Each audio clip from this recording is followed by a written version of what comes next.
Okay. మరి ఈరోజు కార్యక్రమాన్ని ప్రారంభించుకునే ముందు మన జగద్గురు బ్రహ్మర్షి పితామహ పత్రిజీ గారికి, అలాగే మరి నాకు జ్ఞానం బోధించిన గురువులు బ్రహ్మర్షి తటవర్తి వీరరావు సారు, బ్రహ్మ విద్వరిష్ట తటవర్తి రాజలక్ష్మి మేడం దంపతులు వారికి హృదయపూర్వకంగా ధన్యవాదాలు తెలుపుకుంటూ, ఈ జూమ్ కార్యక్రమాన్ని నిర్వహిస్తున్నటువంటి నిర్వాహకుల అందరికీ, అలాగే జూమ్‌లో పాల్గొన్నటువంటి ఆత్మబంధువులందరికీ కూడా నా యొక్క నమస్కారం. నా పేరు మధుసూదన్. మాది మక్తల్ మండలం అనుకొండ అనే గ్రామం. నేను ప్రస్తుతం హైదరాబాద్‌లో ఉప్పల్‌లో ఆత్మానంద పిరమిడ్ ధ్యాన కేంద్రం దగ్గర ఉండడం జరుగుతుంది.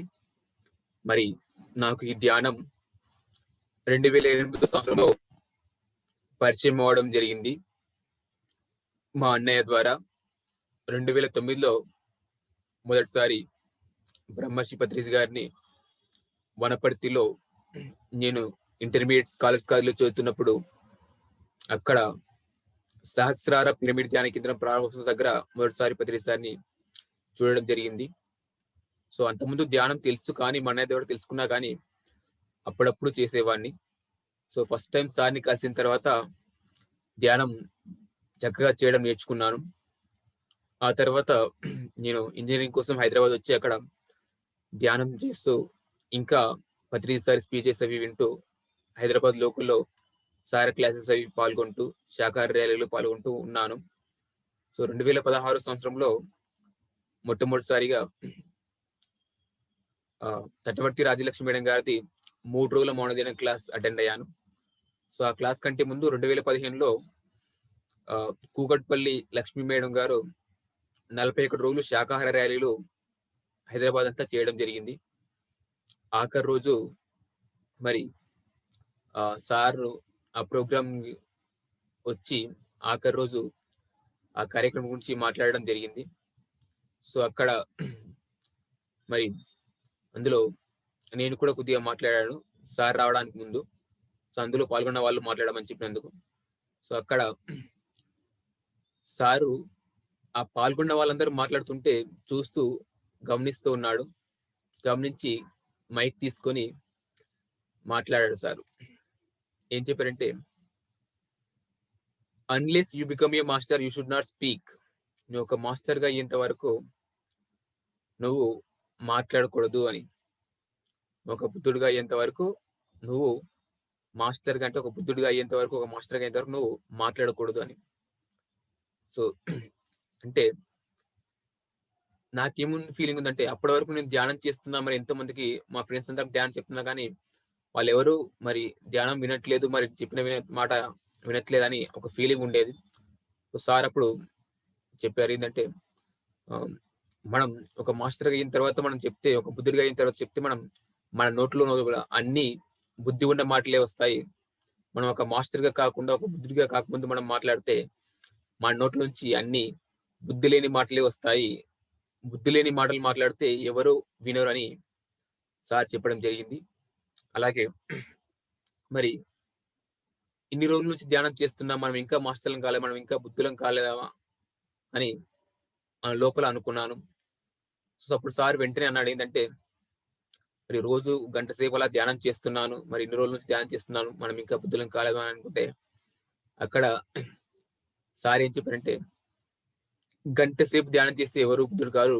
గంటలు గంటలు ధ్యానం చేస్తేనే ఎవరైనా బుద్ధుడవుతాడని సార్ వెంటనే చెప్పడం జరిగింది. నాకు చాలా ఆశ్చర్యం వేసింది. అరే!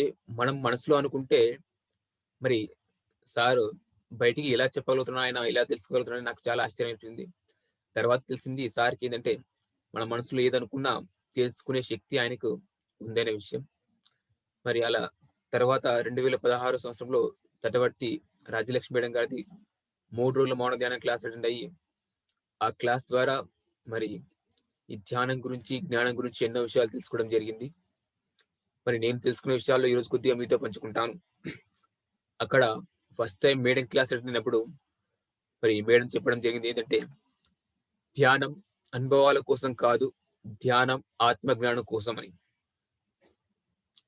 నా లోపల అప్పుడు ఉన్న ఫీలింగ్ ఏందంటే, ఇన్ని రోజుల నుంచి మనం ధ్యానం చేస్తున్నా, మరి నాకు ఏ అనుభవాలు రావట్లేదు అనే ఒక ఫీలింగ్ ఉండేది. కానీ ఎప్పుడైతే ఆ మేడం క్లాస్ చెప్తున్నారో, మేడం చెప్పడం జరిగింది ఏంటంటే, ధ్యానం అనుభవాల కోసం కాదు, ధ్యానం ఆత్మజ్ఞానం కోసమని చెప్పడం జరిగింది.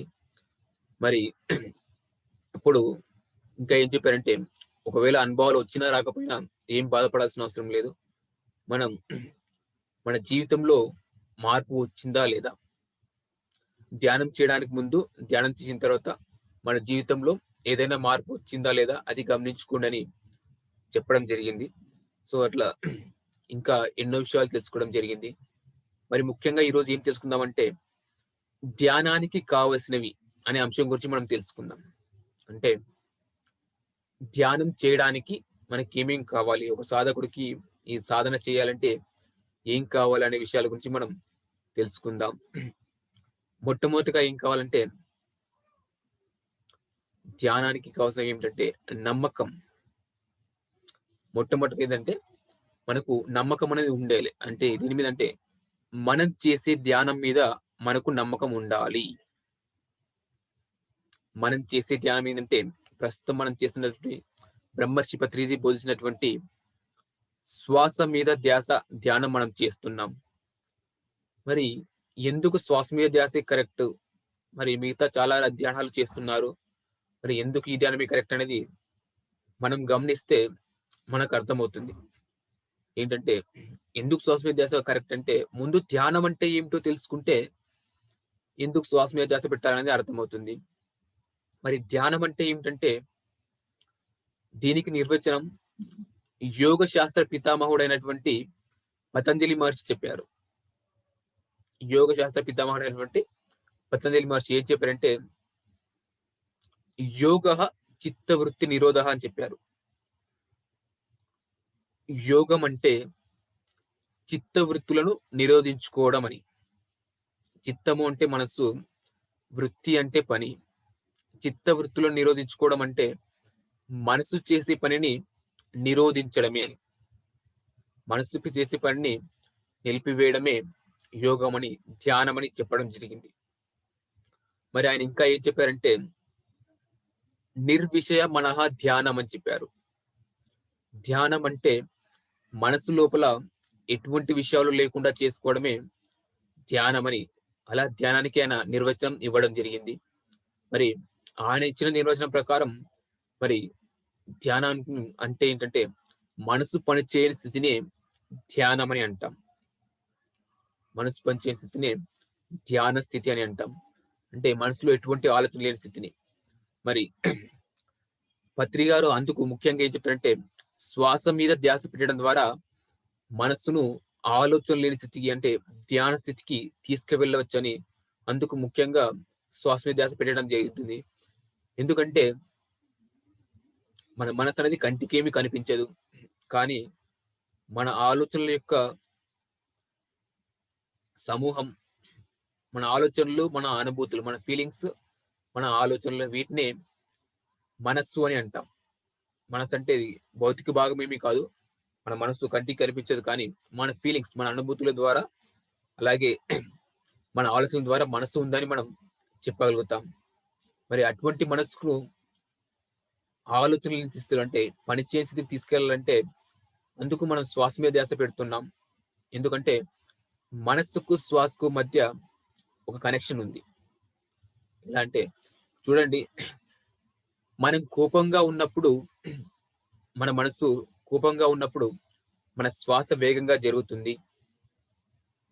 అలాగే మనం శాంతంగా ఉన్నప్పుడు అంటే మన మనసు శాంతంగా ఉన్నప్పుడు మన శ్వాస నెమ్మదిగా జరుగుతూ ఉంటుంది. అంటే ఇక్కడ ఈ కోపం గాని, బాధ గాని, సంతోషం గాని, శాంతం అనేది ఇవన్నీ మనసుకు సంబంధించినటువంటి ఫీలింగ్స్. సో మనం ఈ ఫీలింగ్స్ ద్వారా మనకి ఏమర్థమవుతుందంటే మన మనసు కోపంగా ఉన్నప్పుడు మన శ్వాస వేగంగా జరుగుతుంది. అలాగే మన మనసు శాంతంగా ఉన్నప్పుడు మన శ్వాస నెమ్మదిగా జరుగుతుంది అని. సో దీన్ని బట్టి మనసుకు, శ్వాసకు మధ్య ఒక కనెక్షన్ ఉంది అని. మనసును అదుపు చేయాలంటే ఎప్పుడైతే మనం శ్వాసను పట్టుకుంటామో అంటే శ్వాస మీద ధ్యాస పెడతామో అప్పుడు మనసును మన అదుపులోకి తీసుకురావచ్చని మనకు ఉత్తర గీతలో కూడా చెప్పడం జరిగింది. ఏమిటంటే మనసుకు, శ్వాసకు మధ్య అవినాభావ సంబంధం ఉందని ఉత్తర గీతలో మనకు చెప్పడం జరిగింది. అలా మనసును అదుపు చేసే అద్భుతమైన ప్రక్రియ ఏంటంటే ఒక్క శ్వాస మీద ధ్యాసే. ఇంకా ఏం చెప్తారంటే శ్వాస మీద ధ్యాస పెట్టి ధ్యానం చేయడం ద్వారా మన ఆయుష్‌ని కూడా పెంచుకోవచ్చు అని చెప్తారు. ధ్యానం చేయడం ద్వారా మన ఆయుష్‌ని కూడా పెంచుకోవచ్చు. ఎలా పెరుగుతుందంటే ముఖ్యంగా మనం తెలుసుకోవాల్సిందంటే ఈ భూమి మీదకి వచ్చినప్పుడు మనం ఏందంటే భూమి మీదకి వచ్చిన ప్రతి ఒక్కరు కూడా ఇన్ని శ్వాసలు అని శ్వాసల లెక్క ప్రకారం మన ఆయుష్ అనేది ఉంటుంది. మనం భూమి మీదకి వచ్చినప్పుడు మన ఆయుష్ అనేది మనం తీసుకునే ఆయుష్ మన శ్వాసల లెక్క ప్రకారం ఉంటుంది. ఎప్పుడైతే మన ఆ శ్వాసల సంఖ్య అయిపోతుందో అక్కడ మనకు ఆయుష్ అనేది తీరిపోతుంది. సో, తక్కువ శ్వాసలు తీసుకుంటే ఎక్కువ ఆయుష్ ఉంటుంది. ఎక్కువ శ్వాసలు తీసుకుంటే అంటే కోపంగా ఉన్నప్పుడు ఏమంటే మనం ఎక్కువ శ్వాసలు తీసుకుంటాం. ఎక్కువ శ్వాసలు తీసుకుంటే ఏందంటే మన ఆయుష్ త్వరగా అయిపోతుంది. మనం శాంతంగా ఉన్నప్పుడు తక్కువ శ్వాసలు తీసుకుంటే గనుక ఏమవుతుందంటే మన ఆయుష్ ఇక్కడ ఎక్కువ కాలం మనం ఉండడానికి అవకాశం ఉంటుంది. మరి ధ్యానం చేస్తే ఆయుష్ ఎలా పెరుగుతుందంటే, ధ్యానం చేస్తున్నప్పుడు ఏమవుతుందంటే, ఈ 2 ముక్కు రంధ్రాల గుండా ఏమవుతుందంటే, శ్వాస అనేది సమానంగా జరుగుతుంది. మామూలుగా ఉన్నప్పుడు ఏందంటే, శ్వాస ఒక ముక్కు రంధ్రం గుండా ఎక్కువగా, మరో ముక్కు రంధ్రం గుండా తక్కువగా జరుగుతూ ఉంటుంది. సాధారణంగా ఎవరికైనా. కానీ 2 ముక్కు రంధ్రాల గుండా సమానంగా ఎప్పుడు జరుగుతుందంటే, ఎప్పుడైతే మనం ధ్యానం చేస్తూ ధ్యాన స్థితికి వెళ్తామో, అక్కడ 2 ముక్కు రంధ్రాల గుండా శ్వాస సమానంగా జరుగుతుంది.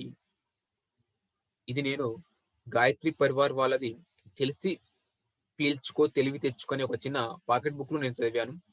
ఏందంటే ఆ శ్వాస యొక్క గొప్పతనం గురించి వాళ్ళు చెప్పడం జరిగింది. 2 ముక్కు రంధ్రాల గుండా శ్వాస సమానంగా జరిగినప్పుడు ఎప్పుడు జరుగుతుందంటే ధ్యాన స్థితిలో మనకు జరుగుతుందని. అలాగే మనం ధ్యానంలో చేస్తున్నప్పుడు ఏంటంటే మనం తీసుకునే శ్వాసల సంఖ్య తగ్గుతుంది. తక్కువ శ్వాసలు తీసుకుంటాం కాబట్టి ఎక్కువ కాలం జీవిస్తాం. నాకు తెలుసు చాలా మందికేంటంటే తాబేలు చాలా తక్కువ శ్వాసలు తీసుకుంటుంది కాబట్టి అది సుమారు 400 సంవత్సరాలు జీవిస్తుందని చెప్తారు. సో, కుక్క ఎక్కువ శ్వాసలు తీసుకుంటుంది కాబట్టి అది తక్కువ సంవత్సరాలు జీవిస్తుందని. సో, అట్లా ధ్యానం చేయడం ద్వారా మనం తీసుకునే శ్వాస సంఖ్య తక్కువగా ఉంటుంది కాబట్టి మన ఆయుష్‌ని కూడా పెంచుకోవచ్చని చెప్తూ ఉంటారు. అలా ముందుగా మనం చేసే ధ్యానమైనటువంటి ఈ శ్వాస మీద ధ్యాస ఎందుకు కరెక్ట్ అంటే, శ్వాస మీద ధ్యాస పెట్టడం ద్వారానే మనం ధ్యాన స్థితి కంటే మనసులో ఎటువంటి ఆలోచనలు లేని స్థితికి అంటే మనసు పనిచేసే స్థితికి మనం వెళ్తాం కాబట్టి, ఇదే సరి అయిన ధ్యానమని మనం చెప్పుకోవచ్చు. పతంజలి మహర్షి చెప్పిన దాని ప్రకారం. అలాగే గౌతమ్ బుద్ధుడు దీన్ని ఆనాపానసతి అని అన్నారు. ఆనా అంటే ఉచ్ఛ్వాస అని, అపాన అంటే నిశ్వాస అని, సతి అంటే కూడుకొని ఉండడమని, ఉచ్ఛ్వాస, నిశ్వాసతో కూడుకొని ఉండడమని. అలాగే బ్రహ్మర్షి పత్రి గారు ఏం చెప్పారంటే దీన్ని శ్వాస మీద ధ్యాస అని తెలుగులో చెప్పారు. గౌతమ్ బుద్ధుడు బోధించింది పాళీ భాషలో. బ్రహ్మర్షి పత్రి గారు బోధిస్తున్నది ఏంటంటే తెలుగులో శ్వాస మీద ధ్యాస అని చెప్పడం జరిగింది.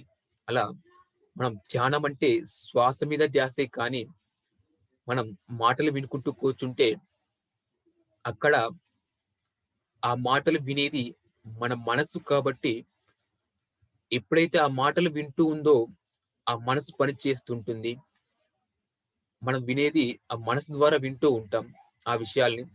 ఆ మనసు పని చేస్తుంటే మనకు శక్తి రాదు. మనసు పనిచేసే స్థితిలోనే ధ్యాన స్థితిలోనే శక్తి అనేది వస్తుంది. మనసు పని చేస్తే శక్తి రాదు. సో, ఆ మాటలు వింటూ ఉంటే అక్కడ మనసు పనిచేస్తుంది. అక్కడ శక్తి అనేది రాదు. సో, ఆ మనసు పనిచేసే స్థితికి వెళితేనే ధ్యాన స్థితికి వెళ్తేనే మనం శక్తిని పొందుతాం. కాబట్టి మాట మీద ధ్యాస పెట్టాల్సిన అవసరం లేదు. మాటలు ఎవరో చెప్పే మాటలు వినుకుంటూ కూర్చుంటే అక్కడ అది ధ్యాన స్థితికి వెళ్ళలేము. శక్తిని పొందలేము. ఎప్పుడైతే ధ్యాన స్థితికి వెళ్ళలేమో, ఎప్పుడైతే శక్తిని పొందలేమో, అప్పుడు ధ్యానం వల్ల పొందే లాభాలు, ఫలితాలు మనం పొందలేము. సరియైన ధ్యానం చేసినప్పుడే సరైన ఫలితాలు వస్తాయి. అలాగే ఇంకా కొంతమంది ఏంటంటే కళ్ళు మూయించుకొని ఏవేవో చెప్పి ఏదో ఊహించుకోవడం అని చెప్తూ ఉంటారు. అలా ఊహించుకున్నంత మాత్రాన కూడా అది కూడా ధ్యానం కాదు. సో, ఇక్కడేంటంటే ధ్యానం పేరు చెప్పి రకరకాలు పద్ధతులు అవి చేయిస్తున్నారు కానీ అవేవి ఏవి చేసినా కానీ ప్రతిదానికి వాటి యొక్క ఫలితాలుంటాయి. ఇప్పుడు యోగా చేస్తే యోగా లాభాలు మనం పొందుతాం. ఎక్సర్సైజ్ చేస్తే వచ్చే బెనిఫిట్స్ మనం పొందుతాం. అలాగే పూజ చేస్తే పూజ వల్ల పొందే ఫలితాలు పొందుతాం. అలా ధ్యానం చేస్తే ధ్యానం వల్ల కలిగే ఫలితాలు మనం పొందుతాం. కానీ ఆ ధ్యానం ఎలా చేయాలో, ధ్యానం చేసే పద్ధతి ఏదో, సరియైన ధ్యాన పద్ధతి ఏదో తెలుసుకొని, సరియైన ధ్యానం చేస్తేనే ఆ ఫలితాలొస్తాయి. మరి మాట మీద ధ్యాస పెట్టుకుంటూ ఉన్నా, ఆ పాటలు వినుకుంటూ ఉన్నా గాని, లేదంటే ఊహించుకుంటూ కూర్చుంటా ఉన్నా గాని, అది సరియైన ధ్యానం కాదు. దానివల్ల ఫలితాలు రావు. అదేంటంటే కూర్చోడానికి బాగుంటుంది. అలా ఏమవుతుందంటే మన మనసును అటు ఇటు వెళ్ళనీయకుండా, ఆలోచనల వైపు వెళ్ళనీయకుండా, బయటికి వెళ్ళనీయకుండా ఒక దగ్గర కూర్చోబెడతాయి. ఆ మనసును అటు ఇటు వెళ్ళనీయకుండా ఒక దగ్గర కూర్చోబెడతాయి. అలా కూర్చోబెట్టడం వల్ల ఆలోచనలు ఉండవు కానీ, మనసు వింటూ ఉంది ఆ మాటలు. వింటుందంటే అక్కడ పని చేస్తుంది కాబట్టి, అక్కడ మళ్ళీ శక్తిని పొందడానికి అవకాశం లేదు. మరొక విషయం ఏమిటంటే, మనసు పని చేస్తే శక్తి ఖర్చు కూడా అవుతుంది. కాబట్టి మనసు పని చేసే మాట మీద ధ్యాస కాదు. మనసు పని చేయకుండా ఉండాలంటే శ్వాస మీద ధ్యాస పెట్టి ధ్యానం చేస్తేనే మనం శక్తిని పొందడానికి అవకాశం ఉంది. కాబట్టి ఇదే సరి అయిన ధ్యానం బ్రహ్మర్షి పత్రిజీ బోధించింది. కాబట్టి ఎవరైతే పత్రి గారు అంటే గురువు చెప్పిన ధ్యానం ఎవరైతే చేస్తారో వాళ్ళే అదే సరైన ధ్యానం. మిగతావన్నీ సరికాని ధ్యానాలు. మిగతా ధ్యానాలు సార్ మనకు చెప్పలేదంటే అవి సరికాని ధ్యానాలనే కదా! గౌతమ్ బుద్ధుడు సుమారు 6 సంవత్సరాలు ఆయన ఈ సరియైన ధ్యానం ఈ ఆనపసంది కనుగొనడానికి 6 సంవత్సరాలు సమయం పట్టింది ఆయనకు. అంతకుముందు రకరకాల ప్రయోగాలు చేసి రకరకాలు చేశాడు కానీ అవేవి ఆయనకు తృప్తినివ్వలేదు. చివరికి ఆయనే సొంతంగా సహజంగా జరిగే శ్వాసను గమనించి శ్వాస మీద ధ్యాస పెట్టి కనుక్కున్నాడు. ఆయన చెప్పాడు సరియైన ధ్యానం ఒక్కటే ఒకటి ఆనాపానసతి అని. అదే మనకు పిరమిడ్ ధ్యానంలో 18 ఆధార సూత్రాల్లో పత్రి సార్ కూడా చెప్పడం జరిగింది. ఏమిటంటే శ్వాస మీద ధ్యాసే సరియైన ధ్యానం ఆనాపానసతి అని పత్రి సార్ కూడా మనకు అదే చెప్పడం జరిగింది. కాబట్టి మనం ఈ ధ్యాన మార్గంలో ధ్యానం వల్ల కలిగే లాభాలు, ఫలితాలు పొందాలంటే పత్రి సార్ ఏదైతే ధ్యానం బోధిస్తాడో ఆ ధ్యానం చేస్తేనే, ఆ సరైన ధ్యానం చేస్తేనే, ఆ శ్వాస మీద ధ్యాస చేస్తేనే ఆ ఫలితాలు ఖచ్చితంగా ఎవరైనా పొందగలుగుతారు. కాబట్టి మనం చేసే ధ్యానం మీద మనకు నమ్మకం ఉండాలి. ఆ నమ్మకం ఉండి మనం ధ్యానం చెయ్యాలి. అప్పుడు మనకు ధ్యానం బాగా కుదరడానికి అవకాశం ఉంటుంది. ఎందుకంటే మనం చేసే పని మీద మనకు నమ్మకం లేకపోతే అక్కడ ఆ పనిని సరిగా చేయలేం కూడా. సో, మనం చేసే పని వల్ల దాని గురించి అవగాహన తెలుసుకొని, అవగాహన ఉండి చేసినప్పుడు ఏందంటే మనం ఆ పని బాగా చేయగలుగుతాం. అలా మొట్టమొదటిగా మనం చేసే ధ్యానం మీద మనకు నమ్మకం ఉండాలి. రెండోదేంటంటే శ్రద్ధ ఉండాలి అని చెప్తారు. నమ్మకము తర్వాత శ్రద్ధ. ఏ పని చేయడానికైనా ఏందంటే శ్రద్ధతో చేయమని చెప్తారు. శ్రద్ధ లేకుండా చేస్తే దానివల్ల ఆ ప్రయోజనం ఉండదని చెప్తారు. మనకు భగవద్గీతలో చెప్పారు ఏందంటే శ్రద్ధావాన్ లభతే జ్ఞానం తత్పరః సంయతేంద్రియః జ్ఞానం లబ్ధ పరంత శాంతిమచ్రేణ దిగచ్చతి అని. శ్రద్ధావాన్ లభతే జ్ఞానం అంటే శ్రద్ధ ఉన్న వాళ్ళకి జ్ఞానం లభిస్తుంది.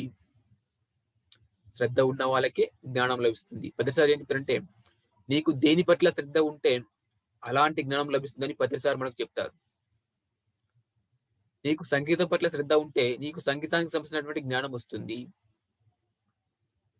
నీకు పాటల మీద శ్రద్ధ ఉంటే నీకు పాటలకు సంబంధించినటువంటి జ్ఞానం వస్తుంది.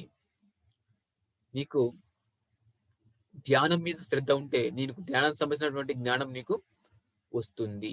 అలా మనకు దేని పట్ల శ్రద్ధ ఉంటే అలాంటి జ్ఞానం మనకు వస్తుంది అని చెప్పడం జరిగింది. మరి ధ్యానం పట్ల మనకు శ్రద్ధ ఉండాలి. దీన్ని సత్యసాయి బాబా వారు ఏం చెప్తారంటే శ్రద్ధ, సబూరి అని. శ్రద్ధ, సబూరి. శ్రద్ధ అంటే మనం చెప్తారు ఏంటంటే వినే వాళ్ళకు శ్రద్ధ ఉండాలి. చెప్పే వాళ్ళకు ఏకాగ్రత ఉండాలి. ఏకాగ్రత కాన్సంట్రేషన్ అంటాం. చెప్పే వాళ్ళకు ఏకాగ్రతతో ఉంటే ఏమవుతుందంటే వాళ్ళు చెప్పేది బాగా చెప్పగలుగుతారు. అలాగే వినేవాళ్ళు కూడా శ్రద్ధగా వింటే చెప్పే వాళ్ళకు ఏకాగ్రత ఉంటే అప్పుడు ఆ క్లాసు అది ఎంతో ఉపయోగకరంగా ఉంటుంది. వినే వాళ్ళకు శ్రద్ధ లేకపోయినా, చెప్పేవారికి ఏకాగ్రత లేకపోయినా దానివల్ల ఏ ప్రయోజనం ఉండదు. కాబట్టి ఇక్కడ శ్రద్ధ, సబూరి అంటే ఏంటంటే సబూరి అంటే సహనం. మనకు ప్రాపంచిక జీవితంలో సహనంతో ఉండాలంట. ఆధ్యాత్మిక జీవితంలో శ్రద్ధతో ఉండాలని షిరిడి సాయిబాబా చెప్తూ ఉంటారు. శ్రద్ధ, సబూరి అని. ఆధ్యాత్మిక జీవితం పట్ల శ్రద్ధగా ఉండాలి. ధ్యాన జీవితం పట్ల శ్రద్ధగా ఉండాలి. ప్రాపంచిక జీవితం పట్ల సహనంతో ఉండాలని చెప్తూ ఉంటారు. అలా ఇంకా ఏం చెప్తారంటే ఈ శ్రద్ధల్లో మనకు 3 రకాల శ్రద్ధలున్నాయి. ఏమిటంటే తామసిక శ్రద్ధ, రెండోది రాజసిక శ్రద్ధ, మూడోది సాత్విక శ్రద్ధ అని 3 రకాల శ్రద్ధలున్నాయి. తామసిక శ్రద్ధ, రాజసిక శ్రద్ధ, సాత్విక శ్రద్ధ. తామసిక శ్రద్ధ అంటే ఏమిటంటే తమో గుణానికి సంబంధించింది. అంటే వీళ్ళకెంతసేపు కానా, పీనా, సోనా అంటే తినడం, తాగడం, పడుకోవడం, ఎంజాయ్‌మెంట్, ఎంటర్‌టైన్‌మెంట్ ఇదే ఉంటుంది. రోజు వాళ్ళేం చేస్తారంటే ఎంజాయ్‌మెంట్ ఎంతసేపు జీవితం అంటే ఎంజాయ్ చేయడం కోసమే అంటారు. తిన్నికి, తాగనీకి కాకపోతే ఇంకెందుకు జీవితం అని అంటుంటారు. ఇలా ఎంతసేపు వాళ్ళకు కానా, పీనా, సోనా దాని మీదే దృష్టి ఉంటుంది. వాళ్ళ దృష్టి అంతా. తినడం, తాగడం, పడుకోవడం, ఎంజాయ్ చేయడం వీటి మీదే దృష్టి ఉంటుంది. అలాంటి వాళ్ళేంటంటే తామసిక శ్రద్ధ అని అంటాం. అలాగే రాజసిక శ్రద్ధ అంటే ఏంటంటే రజోగుణానికి సంబంధించింది. పేరు ప్రఖ్యాతుల కోసం పాకులాడటం. కీర్తి ప్రతిష్టల కోసం. నాకే పేరు రావాలి. నన్నే అందరూ మెచ్చుకోవాలి. నేనే గొప్పవాడుగా నాకే నేమ్ అండ్ ఫేమ్ కీర్తి ప్రతిష్టలు, పేరు అవన్నీ రావాలని. నన్నే అందరూ గొప్పవాడుగా పొగడాలని ఆ ఉద్దేశ్యం. బాగా పబ్లిసిటీ సంపాదించుకోవాలని, పాపులర్ అయిపోవాలని అనుకోవడం.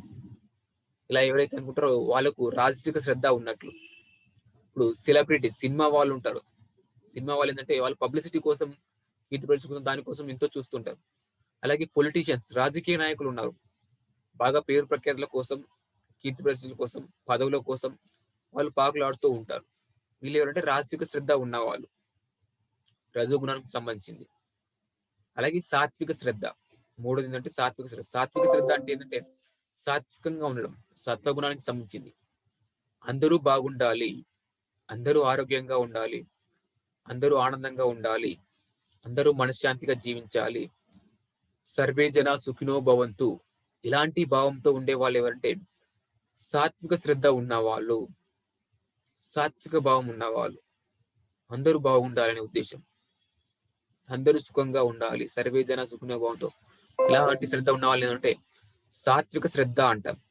సత్వగుణంలో ఉన్న వాళ్ళకి ఇటువంటి శ్రద్ధ ఉంటది. తమో గుణంలో ఉన్న వాళ్ళకి తామసిక శ్రద్ధ ఉంటుంది. రజోగుణంలో ఉన్న వాళ్ళకి రాజసిక శ్రద్ధ ఉంటుంది. సాత్విక గుణంలో ఉన్న వాళ్ళకు సాత్విక శ్రద్ధ ఉంటుంది. అలా మనకేంటంటే 3 రకాల శ్రద్ధలు ఉన్నాయి. అయితే ధ్యానం బాగా కుదరాలంటే ఎవరైనా సాత్విక శ్రద్ధను కలిగి ఉండాలి. సత్వగుణంలోకి రావాలి. తమో గుణంలో, రజోగుణంలో ఉంటే ధ్యానం సరిగా కుదరదు. సో, కాబట్టి మనం సత్వగుణంలోకొస్తే సాత్విక శ్రద్ధ ఉంటేనే మనకు ధ్యానం బాగా కుదురుతుంది. అలా ముందుగా ఏంటంటే మనం చేసే ధ్యానం మీద మనకు నమ్మకం ఉండాలి. అలాగే ఈ ధ్యానం అనేది ఎంతో శ్రద్ధగా చేయాలి. ఆధ్యాత్మిక జీవితం పట్ల మనం శ్రద్ధగా ఉండాలి అని చెప్తారు సార్. సో, దేని పట్ల శ్రద్ధ ఉంటే ఆ జ్ఞానం లభిస్తుందని శ్రద్ధావాన్ లభతే జ్ఞానం అని భగవద్గీతలో కూడా మనకు చెప్పడం జరిగింది. అలాగే మూడోదేంటంటే అభ్యాసం. నమ్మకం, శ్రద్ధతో పాటు అభ్యాసం చాలా చాలా ఇంపార్టెంట్. ప్రాక్టీస్ ఆఫ్ మెడిటేషన్ అంటే రెగ్యులర్ ప్రాక్టీస్. రోజు సాధన చేయాలి. ఒకరోజు చేసి, ఇంకొక రోజు మానేసి, అప్పుడప్పుడు చేసి, ఇంకోసారి చేయకుండా ఉంటే ఏమవుతుందంటే అక్కడ సాధన, అభ్యాసం అనేది కాదు. సో, ఆ అభ్యాసం అనేది రెగ్యులర్‌గా చేయాలి. Regular practice. Practice of meditation makes man perfect అంటారు. అంటే రోజు సాధన చేయడం వల్ల, ధ్యాన సాధన చేయడం వల్ల మనం పర్ఫెక్ట్‌గా తయారవుతామని అక్కడ చెప్పడం జరిగింది. మనకు సుమతి శతకంలో ఒక పద్యం ఉంది. ఏంటంటే అనగనగ రాగమతిశైలుచునుండు తినగ తినగ వేము తీయనుండు సాధనమున పనులు సమకూరు ధరల్లోన అని చెప్తారు. మొట్టమొదటిగా పాడినప్పుడు పాట మధురంగా లేకపోవచ్చు. కానీ రోజు సాధన చేయగా చేయగా పాడుతూ పాడుతూ ఉంటే ఎంతో గొంతు మధురంగా తయారవుతుందని చెప్తారు. అలాగే తినగ తినగ వేము తీయను అంటే వేపాకు మొదటగా తిన్నప్పుడు చేదుగా ఉన్నా కానీ రోజు కొద్దిగా తింటూ తింటూ ఉంటే అదే ఒకటికి తీయగా అయిపోతుంది. అంటే అలవాటయిపోతుంది. అలా అభ్యాసం కూసు విద్య అంటే అభ్యాసం చేయగా చేయగా విద్య అనేది సులభమైపోతుందని అంటారు. ప్రాక్టీస్, ప్రాక్టీస్, ప్రాక్టీస్ అని చెప్తారు సార్. సో, అలాగే సాధనమున పనులు సమకూర్చారు. సాధన చేయగా చేయగా ఎంత కష్టమైన పనులైనా గాని మనం సులభంగా అది మనం చేయగలం. ఓకే. సాధనతో మనం ఏదైనా సాధించవచ్చు. ఓకే. సాధనమున పనులు సమకూరు ధరలోన అని. అలా మనకేందంటే అభ్యాసం అనేది చాలా చాలా ఇంపార్టెంట్. ఈ అభ్యాసానికి సంబంధించి మనకు బ్రహ్మర్షి వశిష్ఠుల వారు ఏం చెప్తారంటే, ఆత్మ జ్ఞానం పొందాలంటే ఆత్మజ్ఞానం సంపాదించడం కోసం అభ్యాసం అనేది తప్పకుండా చేయాలి అని చెప్తారు. ధ్యాన అభ్యాసం. అభ్యాసం అంటే ధ్యాన అభ్యాసం. అంటే రోజు ధ్యానం చేయడం అనేది చాలా చాలా ఇంపార్టెంట్ అని చెప్తూ ఉంటారు. సో, కాబట్టి అభ్యాసం కూర్చుంటే అభ్యాసం చేయగా చేయగా ఎటువంటిది అయినా మనం అది సులభమైపోతుంది. కాబట్టి సాధారణమైన పనులు సమకూరు తరంలోనని అభ్యాసం అనేది మనకు రెగ్యులర్‌గా చేయాలని చెప్తూ ఉంటారు. ఇంకా ఏం చెప్తారంటే అభ్యాసము, వైరాగ్యం అనేది మనసును అదుపు చేయడానికి చాలా ఇంపార్టెంట్ అని చెప్తారు. అభ్యాస వైరాగ్యాభ్యాం తన్నిరోధః అని మనకు చెప్పడం జరిగింది. అభ్యాస వైరాగ్యాభ్యాం తన్నిరోధః అంటే అభ్యాసము, వైరాగ్యం చేతనే అంటే మనస్సును మనం నిరోధించవచ్చు. సాధన చేయకపోతే, ప్రాక్టీస్ చేయకపోతే సాధన లేని జీవితం వేదన అని అంటారు రాజ్యలక్ష్మి మేడం. సాధన మన జీవితంలో సాధన మానేస్తే మనకప్పుడు వేదనే మిగులుతుంది. కొన్నిసార్లు చేసి, కొన్నిసార్లు చేయకపోయినా, అప్పుడప్పుడు చేసినా, ఆ సాధన మనకు రెగ్యులర్‌గా ఉంటేనే మనం ఆ సాధనలో మనం అద్భుతమైనగా ఫలితాలు పొందడానికి అవకాశం ఉంటుంది. కాబట్టి అభ్యాసం అనేది రెగ్యులర్‌గా సాధన చేయడం, ధ్యాన సాధన రోజు చేయడం చాలా చాలా ఇంపార్టెంట్. తర్వాత ఏంటంటే నమ్మకము, శ్రద్ధ, అభ్యాసంతో పాటు మనకు ఉత్సాహం అనేది ఉండాలి. ధ్యానం చేయడానికి మనకు ఉత్సాహం అనేది ఉండాలి. ఎంతో ఉత్సాహాన్ని చూపించాలి ధ్యానం చేయడం పట్ల. అంటే ఎప్పుడైతే ధ్యానం యొక్క గొప్పతనం మనకు అర్థమైందో, అప్పుడు మనం ధ్యానం చేయడానికి ఉత్సాహం చూపిస్తాం. ధ్యానం వల్ల కలిగే లాభాలు మనం తెలుసుకున్నప్పుడు, అది ఎంత గొప్పదో తెలుసుకున్నప్పుడు, ధ్యానం యొక్క విశిష్టత మనం తెలుసుకున్నప్పుడు, ధ్యానం చేయడానికి ఇంపార్టెన్స్ ఇస్తాం. ఉత్సాహంగా ముందుకొస్తాం. ఇవాళ ధ్యానం చేద్దాం. ఇవాళ పౌర్ణమి ఉందనో, లేదా ఇవాళ అమావాస్య ఉందనో, లేదంటే ఇవాళ గ్రూప్ మెడిటేషన్ చేద్దామనో, ఇలా రకరకాలుగా మనకు ఆ ధ్యానం యొక్క గొప్పతనం అర్థమైనప్పుడు దాని పట్ల ఉత్సాహం కలుగుతుంది. చెప్తారేంటంటే, ఏడుస్తూ చేయడం కంటే చేయకపోవడమే మంచిదని అంటారు. సో, ఏ పనైనా గాని మనం ఏడుస్తూ చేయడం వల్ల కాదు. మనకు ఆ శ్రద్ధగా ఉండి ఉత్సాహంతో మనం చేయాలి. ధ్యానం కూడా మనం ఉత్సాహంతో చేయడం వల్ల ఏమవుతుందంటే మనకు ఆ ధ్యానం బాగా కుదురుతుంది. సో, ఆ ఉత్సాహం చేస్తూ ఉంటే ఏమవుతుందంటే మనకు ఈ ఆత్మజ్ఞానం పొందాలని ఆహ్, ఎప్పుడైతే ఆత్మజ్ఞానానికి సంబంధించిన పుస్తకాలు చదువుతామో అప్పుడు కూడా ధ్యానం చేయాలనే ఉత్సాహం, కోరిక కలుగుతుంది. ఓహో! నేను ధ్యానం చేయాలి. నేను ఆత్మజ్ఞానం సంపాదించుకోవాలని మనకు ఆత్మజ్ఞానం సంబంధించిన పుస్తకాలు చదవడం ద్వారా అప్పుడు ఆ ధ్యానం పట్ల ఆ కోరిక, ఉత్సాహం అనేది మనకు కలుగుతుంది. ఎందుకంటే ఎప్పుడైతే మనకు అర్థమవుతుందో ధ్యానం వల్ల ఆ లాభాలు, ధ్యానం సర్వరోగ నివారణి, ధ్యానం సకల భోగకారిణి, ధ్యానం సత్యజ్ఞాన ప్రసన్న అని మనకి ఎప్పుడైతే అర్థమవుతుందో అక్కడ మనం ఆ విషయాలను తెలుసుకున్నప్పుడు, ఆ లాభాలు తెలుసుకున్నప్పుడు ఖచ్చితంగా ధ్యానం చేయడానికి మనం ఆహ్, ఆ ప్రియారిటీ అనేది మనం ఇస్తాం. ఆ విషయం అర్థం కానప్పుడు, ధ్యానం గురించి అర్థం కానప్పుడు ఏందంటే, ధ్యానం చేయంటే టైం ఉన్నప్పుడు చేస్తాం. లేదంటే టైం లేదని చెప్పడం గాని, చెప్తూ ఉంటాం. ఇలా రకరకాల కారణాలు చెప్తూ ఉంటాం. సో, అలా చెప్తున్నామంటే దాని యొక్క ఇంపార్టెన్స్ అంటే దేనికి ఎంత విలువ ఇవ్వాలో దానికి అంత విలువ మనం ఇవ్వట్లేదు. అంటే దానికి ఎంత ఎందుకంత విలువ ఇస్తున్నాం, ఎందుకంత ప్రాముఖ్యం ఇస్తున్నాం అంటే దాని యొక్క గొప్పతనం ఏదో అర్థమైతే అప్పుడు దానికంత ప్రాముఖ్యం మనం ఇస్తాం. మన జీవితంలో ధ్యానం అనేది ఎంతో ఎంతో ముఖ్యమైనది. అలా ఇంకా ఏందంటే మనకు ధ్యానానికి ఇంకా ఏం కావాలంటే నమ్మకము, శ్రద్ధ, అభ్యాసం, ఉత్సాహంతో పాటు ఆఖరిదేంటంటే పట్టుదల అనేది ఉండాలి అని చెప్తారు మేడం. పట్టుదల. పట్టుబట్టగ రాదు, పట్టు విడవగ రాదు, పట్టుబట్టేనేమి బిగబట్టెవాలి అని విశ్వదాభిరామ రాయమని మనకి యోగి వేమన చెప్తూ ఉంటారు. ప్రతిసారి ఎన్ని సార్లు చెప్తూ ఉంటారో మనకి ఈ విషయం. ఏదో ఒక రోజు, 2 రోజులు ధ్యానం చేసి, కొన్ని రోజులు, వారం రోజులు ధ్యానం చేసి నాకేమీ రాలేదు అని అనుకోని వదిలేయకూడదు. మనం ఒక్కసారి మనం మొదట ధ్యానం స్టార్ట్ చేస్తే ఒక 41 రోజుల వరకు ఒక 41 డేస్ ఎన్ని ఇబ్బందులొచ్చినా మనం మానకుండా చెయ్యాలని. అలా పట్టుదలతో మనం సాధన చేయాలి. అప్పుడే మనం దాని గురించి అవగాహన వస్తుంది. దాని గురించి లాభాలు, అనుభవాలు పొందడం గాని, ఆ అనుభూతి చెందడం గాని మనం తెలుసుకుంటాం. అందుకే సారు ఎన్నో సార్లు, 10 సార్లు చెప్తుంటారు. "పట్టు బట్టగ రాదు, పట్టి విడువగ రాదు." పట్టు పట్టుకోకూడదు ఏది. పట్టుకుంటే అంత ఈజీగా విడవకూడదని చెప్తూ ఉంటారు. పట్టి వీడుట కంటే పడి చచ్చడం మేలు. సో, చెప్తుంటారేందంటే, "అదములు ప్రయత్నించరు" అని అంటారు. మధ్యములు ప్రయత్నించి మధ్యలో ఆటంకాలొచ్చాయని మానేస్తారంట. ఉత్తములు ఏం చేస్తారంటే, సాధించే వరకు ప్రయత్నిస్తూనే ఉంటారంట. మరి మనం అధములుగా ఉండాలో, మధ్యములుగా ఉండాలా, ఉత్తములుగా ఉండాలా అనేది మనమే నిర్ణయించుకోవాలి. చేద్దామా వద్దా అని ప్రయత్నించకుండా ఉన్నామంటే మనం అధమమే.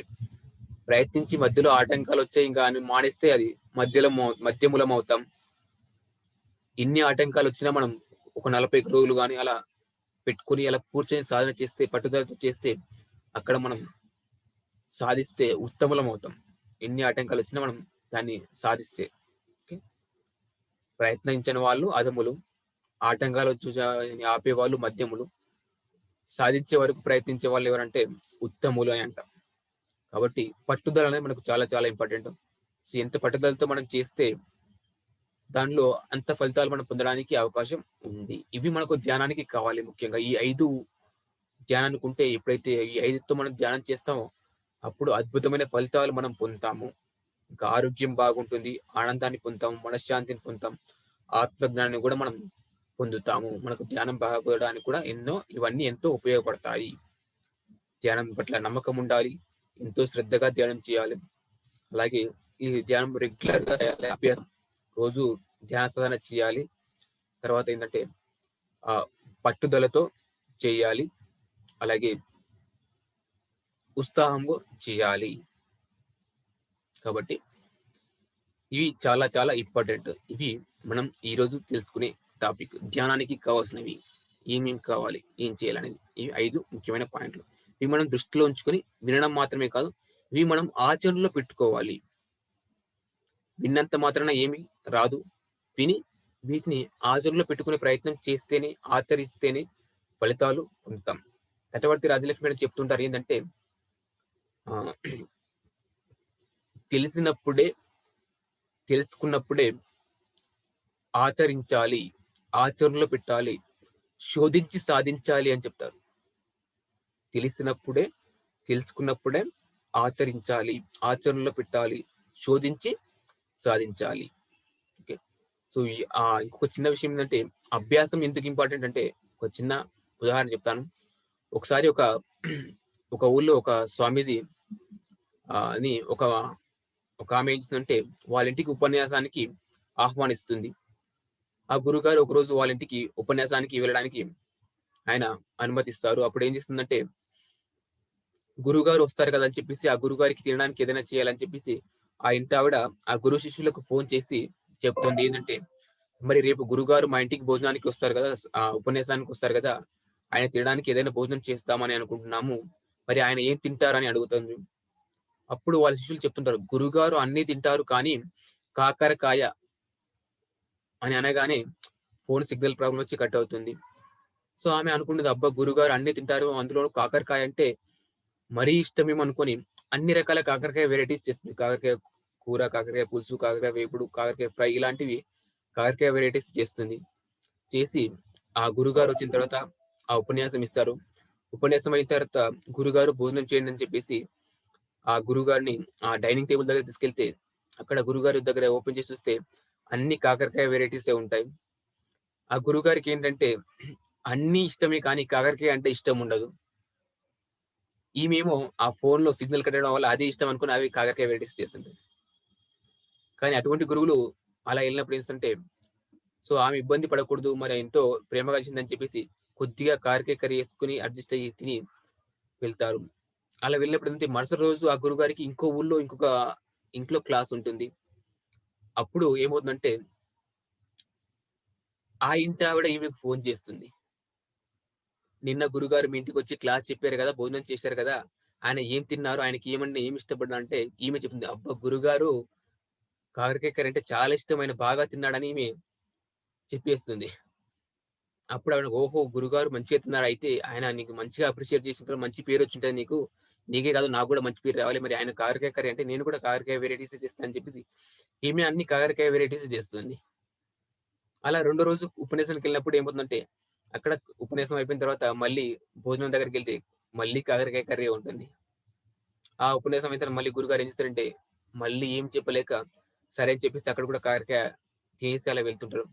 అలా ఇంకో చోట ఇంకొక ఆమె మీకు మళ్ళీ ఫోను చేసి మళ్ళీ ఇలాగే 3, 4 రోజులు వరుసగా అయితే కాకరకాయ కర్రీ అవుతుందాయనకు. ఆ తర్వాత ఏమవుద్దంటే, ఆఖరికి వచ్చేసరికి ఆ గురువుగారికి కాకరకాయ అంటే చాలా ఇష్టమైపోతుంది. ఫస్ట్ రోజు కాకరకాయ చాలా చేదుగా అనిపిచ్చింది. కానీ రోజు కొద్ది కొద్దిగా తింటూ ఉంటే అది టేస్టొచ్చింది.